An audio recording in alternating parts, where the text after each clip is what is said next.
공정거래위원회가 관할하고 있는 또 가장 중요한 법률 중에 하나가 가맹사업거래의 공정화에 관한 법률입니다. 가맹본부와 가맹점 사이의 관계를 규율하는 법률인데요. 동법률에 의해서 가맹본부가 가맹점에 대한 가격을 구속하는 행위는 정당한 이유가 없다면 그러한 구속하는 행위를 할 수 없도록 하고 있습니다. 즉 가맹점이 자유롭게 가격을 책정할 수 있도록 원칙적인 규정을 두고 있습니다.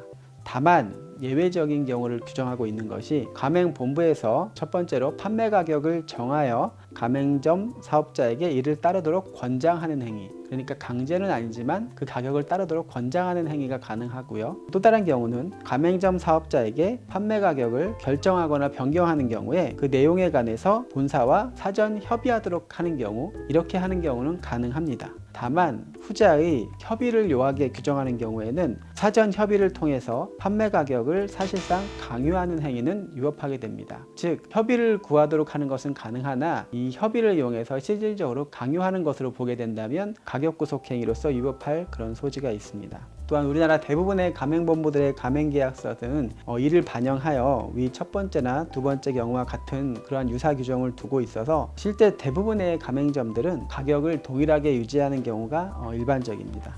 다만 앞서 보았듯이 프랜차이즈 본사가 상품 가격 통일성을 강제할 수는 없기 때문에 가맹점 주님이 다른 상품 가격으로 판매하는 것을 강행한다면 본사가 이를 법적으로 문제 삼기도 현실적으로 쉽지 않은 점은 있습니다. 매장마다 가격이 다른 것은 분명히 브랜드 신뢰도에 영향을 줄 수 있는 중요한 사항이지만 점주의 어떤 영업의 자유와 일부 충돌하는 면이 있어 이와 같은 규정들을 공정거래법 특별법인 가맹사업법이 규정하고 있는 것입니다.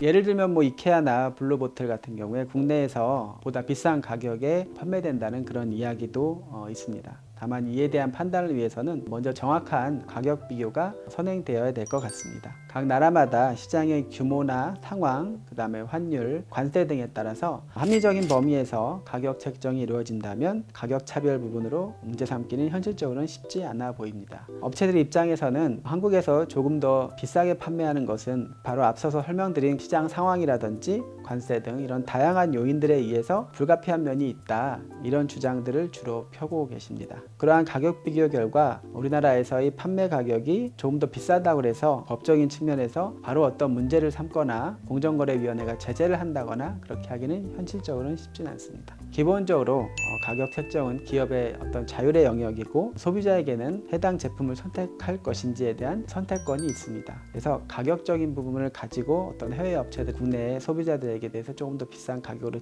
하는 부분은 적어도 법적인 측면에서만 봤을 때는 문제 삼기가 현실적인 부분으로 쉽지 않은 점들이 많이 있습니다.